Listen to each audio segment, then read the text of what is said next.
I always thought I was a privileged person. I had a kind husband and in-laws who cared for me as if I were their own daughter. And when I had the child of my dreams, I knew that she would be loved by everyone. I didn't doubt anything, but... What have you done? Do you know what you've done? Don't give birth to that child. As soon as I told my mother-in-law, Mary, that I was pregnant, she looked like a young man and locked me in the doghouse in the yard. How could this happen? When I found out the truth and who was behind it, I couldn't stop shaking all over. My name is Amelia. I am a 32-year-old office worker. I met my husband Luke through a friend, and we have been married for 2 years. Luke is a gentle man, and I feel safe and relaxed with him.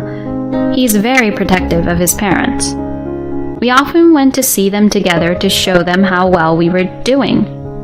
His parents are also peaceful people. They loved me as if I were their own daughter. I never thought that I would be bullied by them, until I got pregnant. After we got married, I finally had the baby I had always wanted. When I told Luke, he was happy with tears in his eyes. I'll have to let Mom and Dad know. They'll be so happy. I thought it was a little too early to tell them. But then I thought that I might get sick or something and might need them to help me. Luke and I visited them on the weekend. We enjoyed dinner as usual. Luke told his parents that I was pregnant when after dinner. Mary seemed to have noticed that I didn't drink alcohol. I knew it. Congratulations. I'm really happy for you, Amelia. You need to take care of your body now.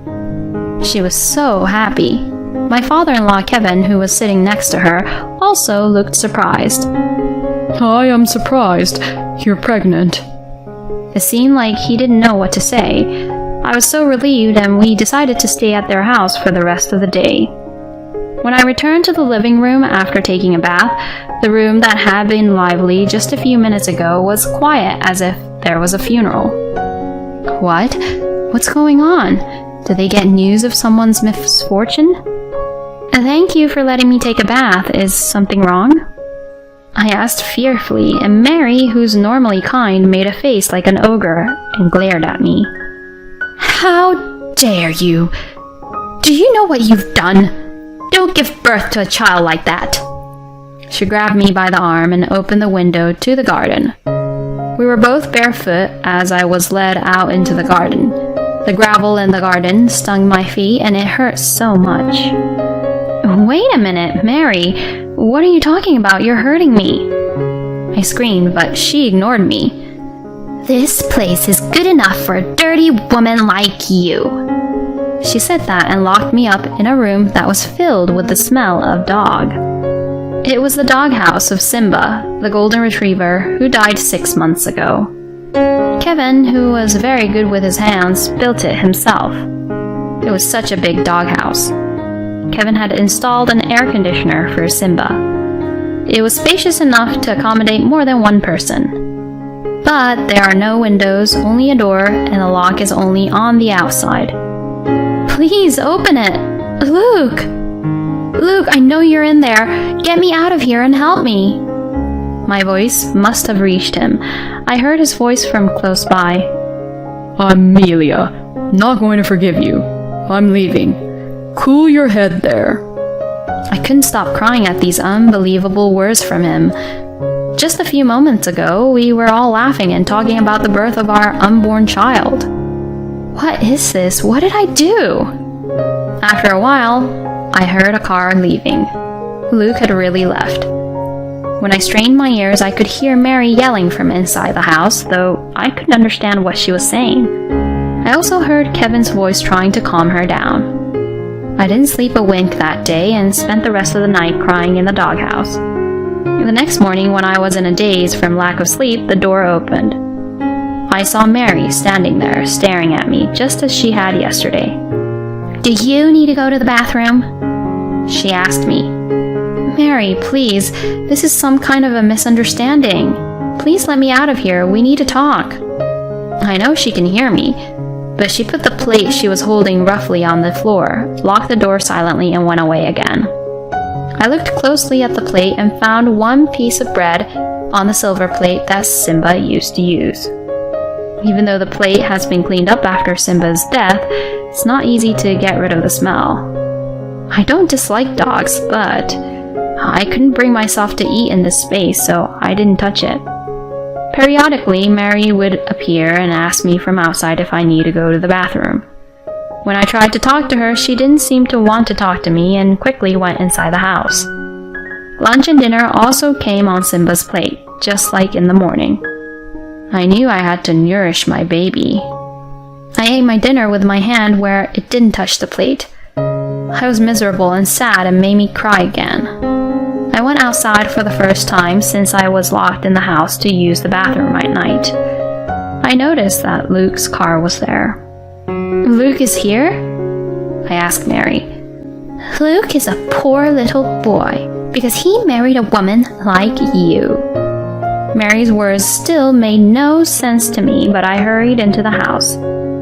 Don't come inside with your dirty feet, Mary shouted from behind, but I didn't care.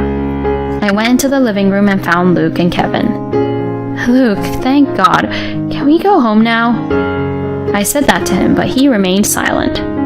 "Kevin, please tell Mary to stop doing this to me. Please let me go home, I beg you." Then Kevin looked a little annoyed and said, I'm sorry, Amelia. When Mary becomes like that, there's nothing I can do to stop her. It's almost over, so just bear with it until then. And then Luke said, "Get back in the shed. You're filthy, you know that?" He suddenly yelled out. He grabbed me by the arm and forced me to go to the bathroom.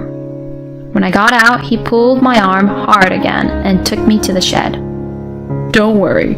I called your office and told them you were sick and would be out of work for a while." Frankly, I didn't care about that. This whole family is crazy. All I could think about was how to get out of here. You keep screaming so loud, I heard the neighbors yelling from somewhere. Mary came out to the yard. That's enough. Be quiet, she yelled at me. That's my line. I had to fight back. It's your fault. You betrayed our family. I treated you so well. You're terrible. I could hear Mary sobbing outside, but I was the one who wanted to cry.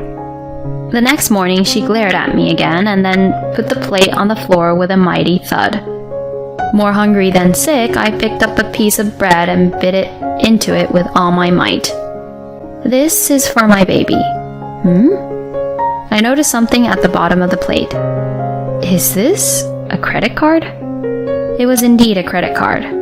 It was Kevin's credit card with a sticky note on the back. He must have slipped it under the bread.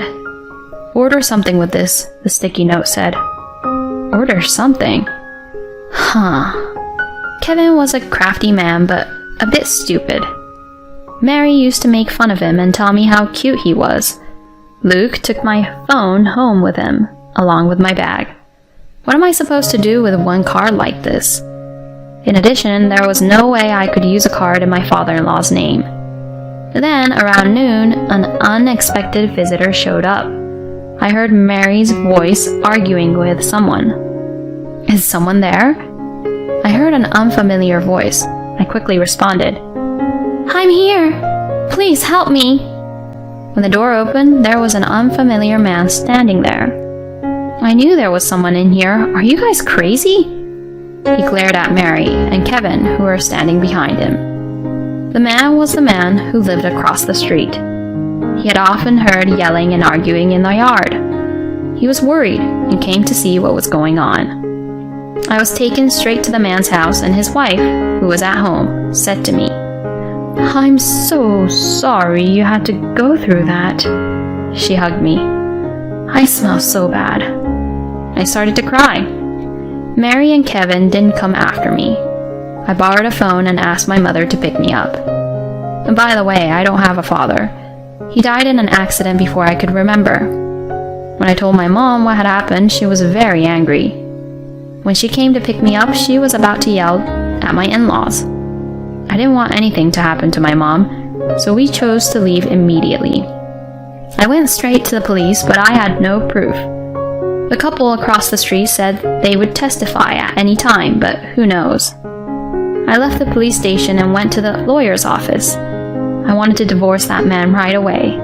But a few days later, I couldn't believe my ears when I heard from the lawyer. What? Me?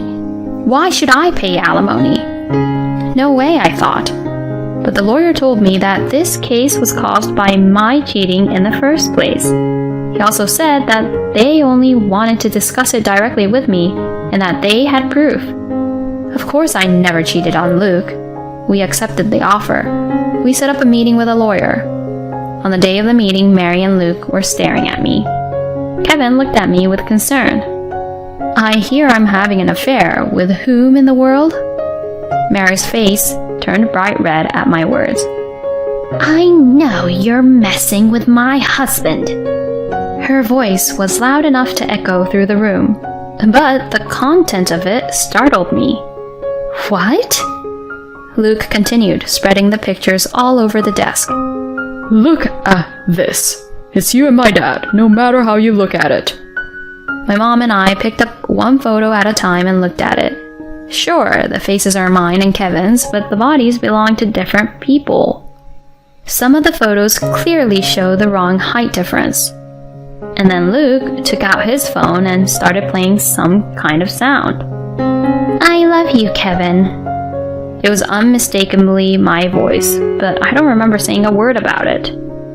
Luke and Mary looked so proud of themselves, but I really thought they were idiots. Then my lawyer said, This is a composite photo, isn't it? Also, isn't the audio also processed and made up? I'm sure we'll find out as soon as we get it to the lab. Well, I think anyone would find it odd even if we didn't. When I pointed out the height difference, which even I noticed, the color of Luke and Mary's faces began to deteriorate a little. At the same time, they turned their attention to someone else. Dad, what's going on? You're telling me that these pictures and the audio you gave me were all a lie? And that story about my baby's father being you was a lie too? Luke's voice rang out in impatience. Kevin turned his head to the side. I love Amelia, Kevin said. These unexpected words gave me goosebumps. It turns out that after I went to the bathroom that day, Kevin brought these pictures from his room and started to tell Luke and Mary, actually, Amelia and I are in love. Kevin usually doesn't joke about stuff. So Luke and Mary believed it completely. By the way, both the pictures and the sound were made by Kevin. When I heard that he usually used them for his personal use, I couldn't stop shaking on the spot. As a result, Luke left me and went home because he didn't want to see me. Kevin wanted to divorce Mary and be with me. Mary did not want to divorce him. While I was locked in the doghouse, Kevin and Mary talked about divorce all the time. So when you said it would be over soon, I blurted out, I mean, Mary and I are getting divorced soon. Of course, you and Luke are splitting up, right? You always smile at me and I really love you. I want us to be together. I couldn't look directly at him. He was too creepy. Then my mom, who was sitting next to me, said, Hey, you old guy, I can't listen to you anymore. Do you realize how sickening you sound? Because she smiled at you? Huh? Of course she smiles at you because you're her husband's father. And you're just misunderstanding, you idiot. Kevin's face turned bright red after hearing her words. And you two. You guys are just as guilty for inflicting a lifetime of trauma on my daughter. Neither I nor Amelia will ever forgive you. My mom glared at them with all the hatred she could muster. Luke and Mary were completely disheartened and made me an unbelievable proposal. Amelia, I'm really sorry about what happened. Mom and I were so careless. Let's just forget all these and we'll start over, okay? I mean, a child needs a father, right? I don't know what kind of nerve he has. He must be kidding me. Yes, that's right. A child without a father is pitiful. A child needs both a father and a mother. Amelia, I'm really sorry that I lost my temper too. Can you forgive me? I mean, how could Amelia have feelings for an old guy like you? Here, you apologize to her too. Mary strongly urged Kevin to apologize to me after she looked at me with a goofy look on her face. That made me feel sick and nauseous. I got up from my seat and ran to the bathroom. Morning sickness? You don't want to be in a family like that, do you? I'm going to do my best from now on. I lightly rubbed my stomach and slapped both cheeks to cheer myself up. Sorry to keep you waiting. I won't change my mind. I'm divorcing you. It's the only way. And Kevin, I have no memory of my father. I loved you like a father, but no more, no less. Now I never want to see your face again. Kevin looked down in disappointment, and I talked calmly. Luke, don't you think this child would be more pitiful with a father like you? I feel so bad for her, thinking about what she might have seen from my belly. Mary, do you feel sorry for a child who doesn't have a father? That's how you thought about me all this time? It's none of your business. I have such a strong and dependable mother. I don't know if they had any words to reply, but they all became completely silent. After that, we talked about child support and property division, and everything went in my favor. Mary revealed her true nature. Of course, we have custody of the child, don't we? We're financially well off, and I'll take responsibility and raise the child. What she said didn't make any sense, so I ignored her. There's no way Luke can get custody of the child. They are forgetting the most important thing. After that, I took a leave of absence from my job to think only about my child. I moved back to my parents' house. It was not long after that I heard that my ex-family-in-law had been taken to the police.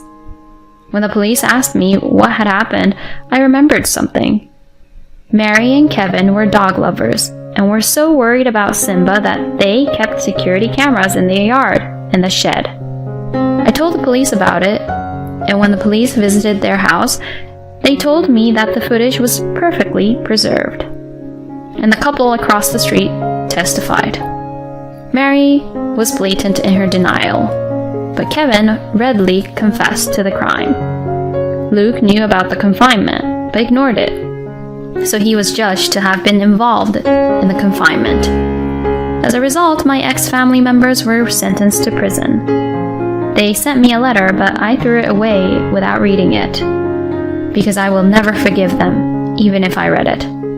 Mary and Luke may have acted that way because of what Kevin had told them, but that doesn't mean I'm going to rebuild my life with a bunch of crazy people who won't listen to me and lock me in a doghouse. I don't think I'll ever be more scared in my life.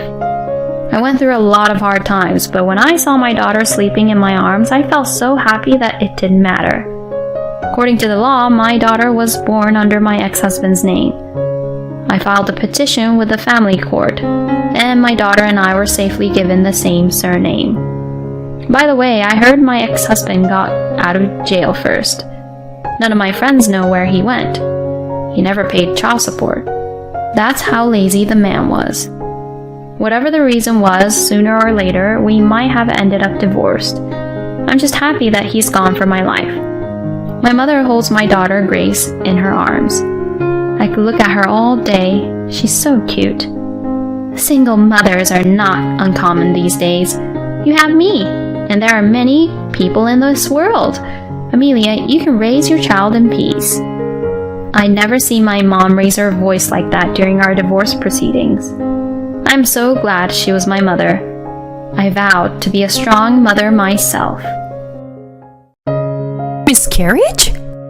Even after undergoing infertility treatment and getting pregnant? What have you done? My mother-in-law blamed me for the miscarriage. Her face turned red. Her face turning red. It's probably because you didn't take care of your body. As if not being able to have a child wasn't hard enough. Now this. You really are useless. No, that's not true. The doctor said it can happen with a certain probability. Shut up. If you, as my daughter-in-law, can't even bear a child, then get out of here. After all the torment I've endured, and just having suffered a miscarriage, to treat me like this, I can't take it anymore. As I started to shed tears and attempt to protest, my husband defended me with an angry expression. Mom, what are you saying? There's no need for her to leave. Fine then. We'll cut ties. I'll cut tie with the daughter-in-law who can't even bear grandchildren. My mother-in-law shouted those words at me and gave me a final menacing glare. She left the room. After that, I had no contact with my mother-in-law for 3 years, and we didn't meet. However, she suddenly appeared before me in a wheelchair. I became in need of care after being involved in a traffic accident. That's why you should take care of me. I looked down at her and said, Huh, didn't we cut ties with each other? My name is Ivy, and I am 33 years old this year. I have been working as a caregiver even before getting married, and after marriage, I continued to work at the same workplace. I recently got certified as a care manager, so my main job is to come up with care plans for my patients. My husband Dylan is an office worker about the same age as me, and we met through a friend. Dylan graduated from a top university and works for a large corporation. At first, I thought there was a mismatch between him and me, as I only have a high school education. But Dylan continued to express his love for me. We had a good relationship, and after 2 years of dating, Dylan proposed to me. Ivy, please marry me. Let's become a family. Thank you, Dylan. I'm truly happy. I was at the height of my happiness at this time. I never imagined what would happen next. After accepting the proposal, we went to Dylan's parents' house to make a marriage introduction. Dylan's father passed away when he was in high school due to an illness. Since he is an only child, his mother lives alone in their family home. Nice to meet you. I'm Ivy. Standing at the entrance of my in-laws' house, I greeted my mother-in-law nervously. Are you Dylan's partner? My mother-in-law scrutinized me from head to toe. I want to marry her. Upon hearing Dylan's words, my mother-in-law smiled at him. Well, Dylan, we need to get to know this person first. My mother-in-law addressed me as I nervously sat on the couch. Oh, your name is Ivy, right? Which university did you graduate from?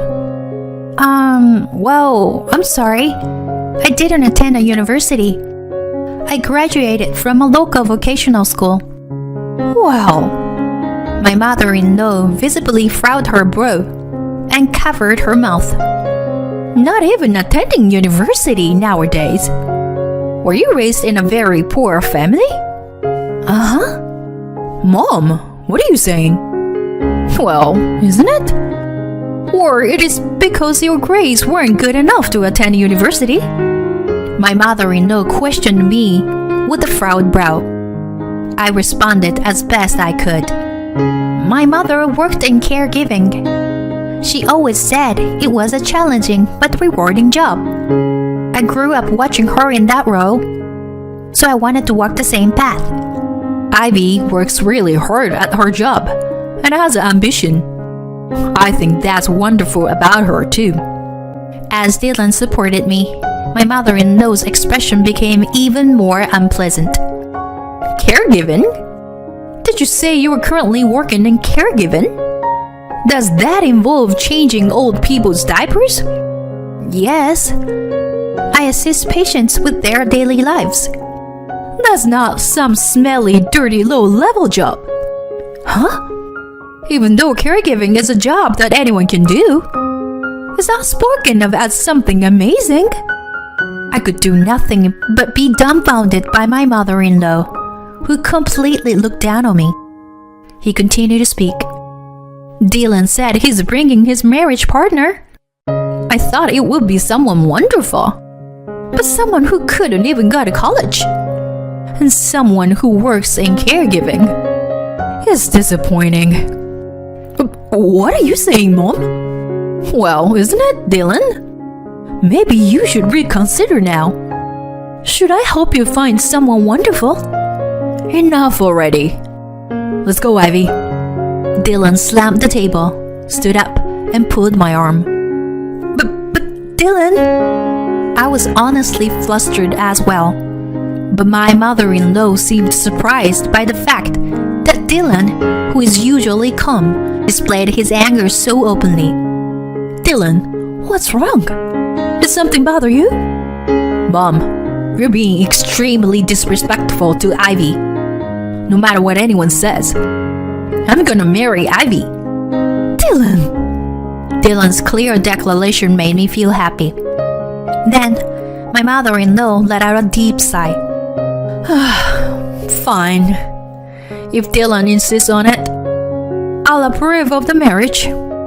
Mom.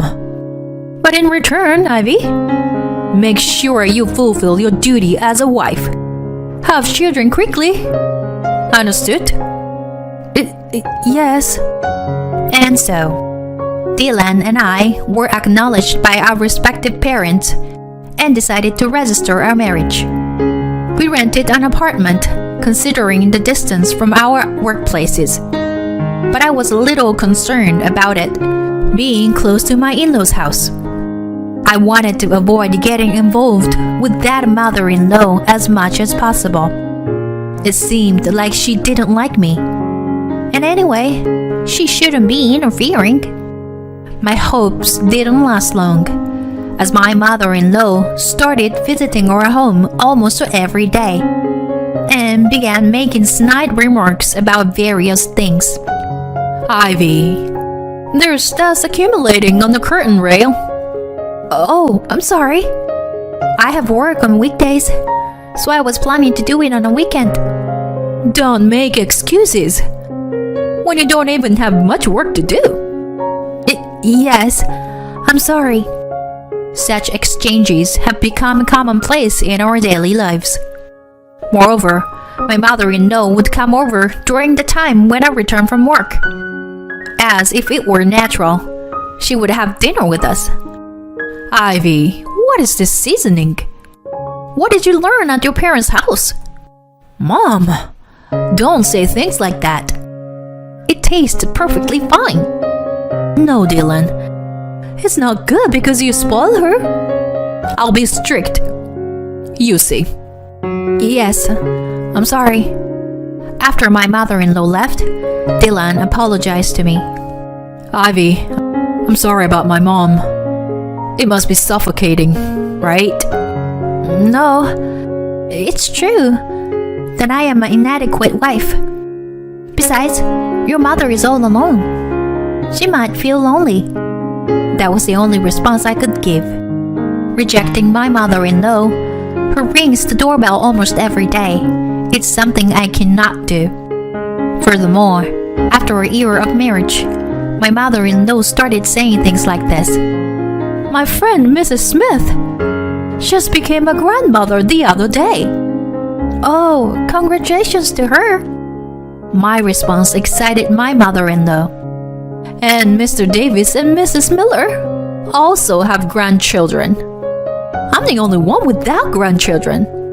Well, you two are already in your 30s, right?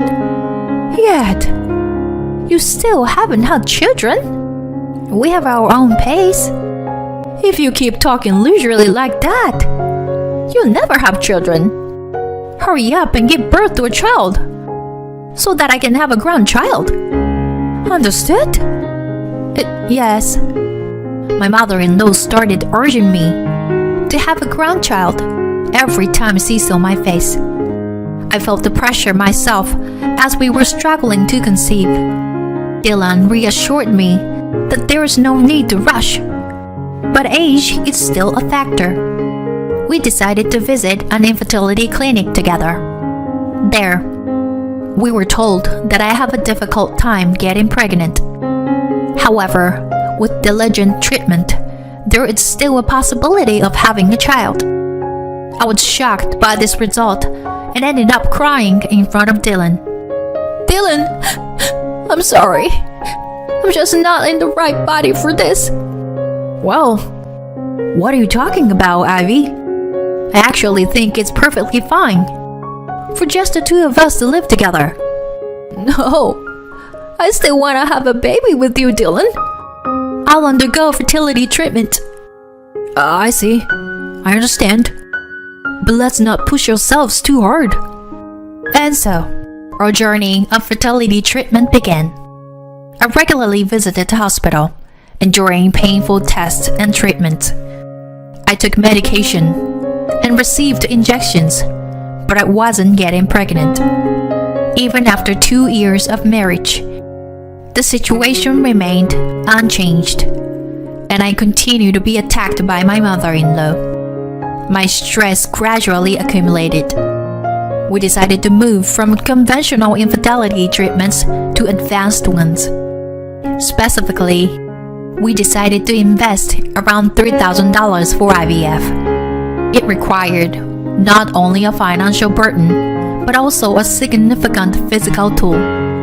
However, I was exhausted from my mother-in-law's relentless "give me a grandchild" attacks, and I couldn't give up on having a child myself. The first IVF attempt didn't succeed, but on the second try, I finally became pregnant. When I saw the positive result on the pregnancy test in the bathroom, I couldn't help but let out a cry of joy. Finally, I could get pregnant. I have to cherish and raise this baby with care. As I discarded the pregnancy test in the bathroom trash and washed my hands outside, the doorbell rang. Ivy, please open the door. Once again, it's my mother-in-law. I reluctantly let her into the house as usual. Since the positive result just appeared, and I haven't confirmed it at the hospital, it's better not to tell her yet. Just as I decide to keep it a secret from my mother-in-law, Ivy, are you pregnant? She asked me like that. Huh? But look, I found this in the bathroom. In her hand was the pregnancy test that I had just thrown away. Did she actually rampage through the toilet trash? To stoop that low? As I was in shock, my mother-in-law blurted out these words. I always thought you were useless, unable to get pregnant. But now you finally did it. Now I can have a grandchild too. Oh, how wonderful. Just as I was speechless, Dylan returned home. I'm back. Oh, Dylan, that's wonderful. It seems Ivy is finally pregnant. What? Ivy? Is it true? Yes. I just got a positive result on the pregnancy test. But it's still early. Really? I'm so happy. Faced with Dylan's joy, I couldn't say anything at that moment. That night, I decided to talk to Dylan. Hey, Dylan, getting a positive result on the test doesn't guarantee a successful pregnancy in the early stages. There is a high possibility of miscarriage. Is that so? Yeah. That's why I thought it would be best to keep it a secret from your mother for now. But then she found the test in the toilet. Mom is looking forward to her grandchildren. I'm sure she'll adore them. Yeah. I went to bed with anxiety weighing on me. The next day, I went to the OBGYN clinic and it was confirmed that I was pregnant.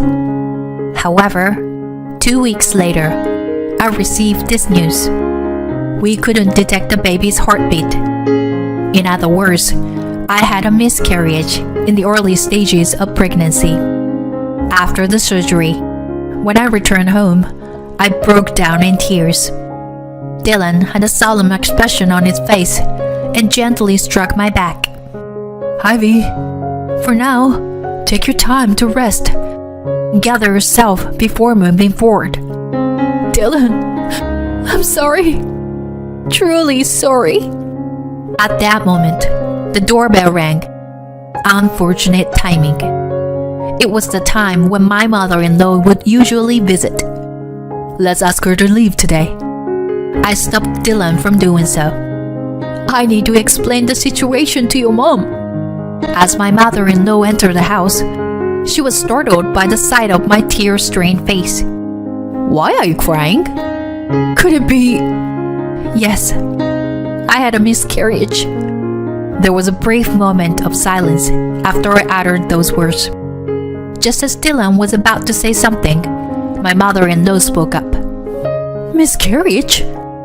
After undergoing fertility treatment and finally getting pregnant? You had a miscarriage?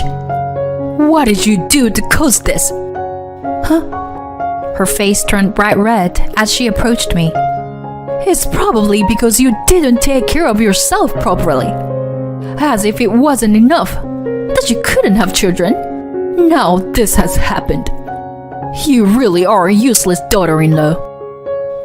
That's not true. Miscarriages can happen with a certain probability, as the doctors have explained. Shut up!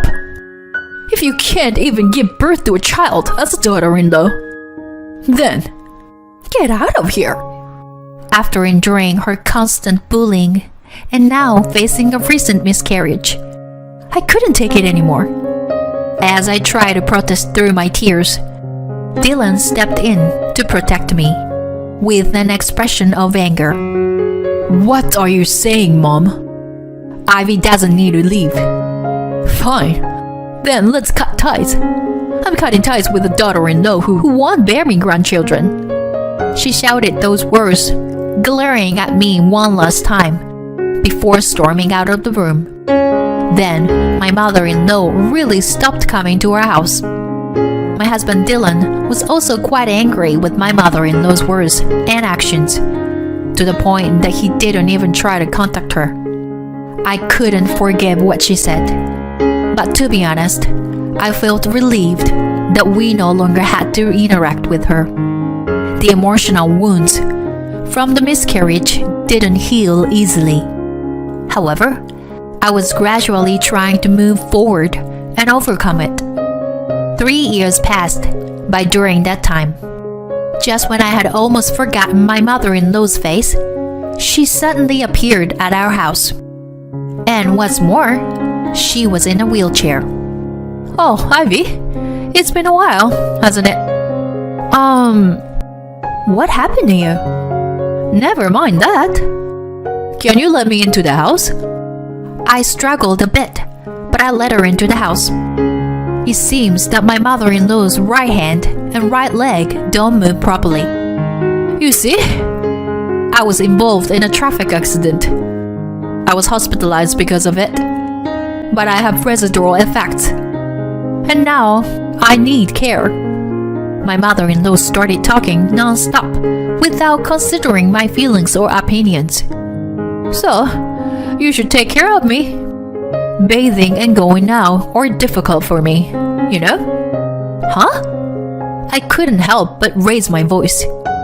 Seeing my reaction, my mother-in-law continued her tirade.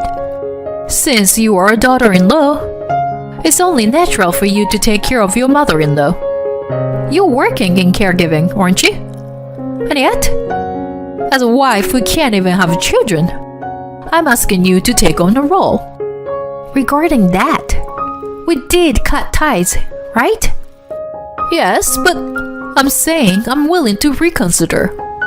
It's fine. Please take your leave. What? What's that supposed to mean? Are you abandoning me? My mother-in-law seemed genuinely surprised, while I looked down at her with a cold stare.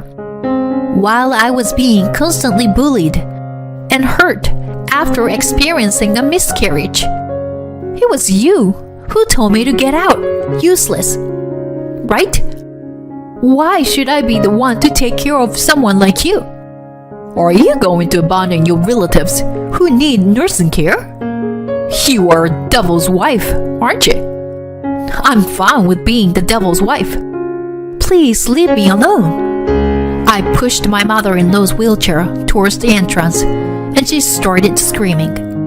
At that moment, the front door was open from the outside. Ivy, I'm home. Huh? Mom? Dylan. Huh? Who is that child?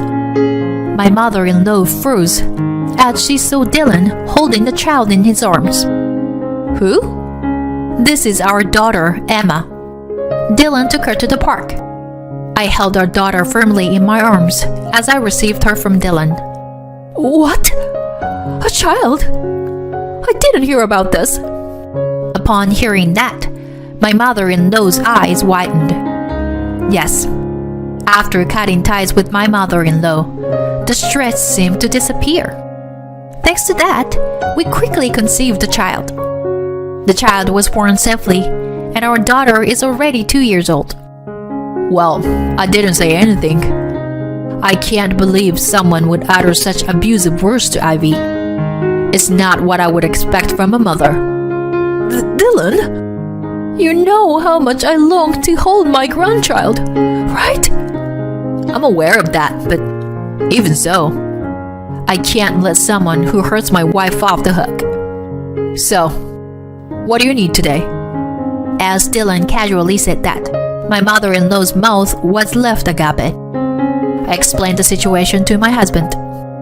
Upon hearing this, Dylan furrowed his brow. There's no way I would let Ivy take care of you. Just go home already. What are you saying? That's right. I'm going to live here together. I want to be with my grandchild too. Ivy can take care of me. It's as simple as that. I said we cut ties, didn't I? I'm sorry, but I can't live together. I won't provide any caregiving. My mother-in-law squeaks and grits her teeth and tries to grab me. Dylan stopped it. Got it. I'll find a facility for you. Dylan? Just quietly enter the facility. That would be the best for you, right? Now, go home. Dylan took his mother, who was causing a commotion in her wheelchair, without any argument. Afterwards, his mother moved into a facility he had found. Initially, she contacted us repeatedly, asking to visit and see her grandchild. However, as we continued to ignore her, those requests gradually ceased. Neither Dylan nor I have visited her, and we have no intention of doing so in the future. She will spend her old age alone, with a disabled body, but I have no sympathy for her. However, I do not sympathize with her. With her personality, she will find a way to persist stubbornly anywhere she goes. She may not be liked by those around her, but on the other hand, our family of 3 enjoys a peaceful and happy life. Recently, I discovered that I am pregnant with our second child. It seems that this time it will be a boy. I intend to prioritize our family's happiness and cherish our lives moving forward.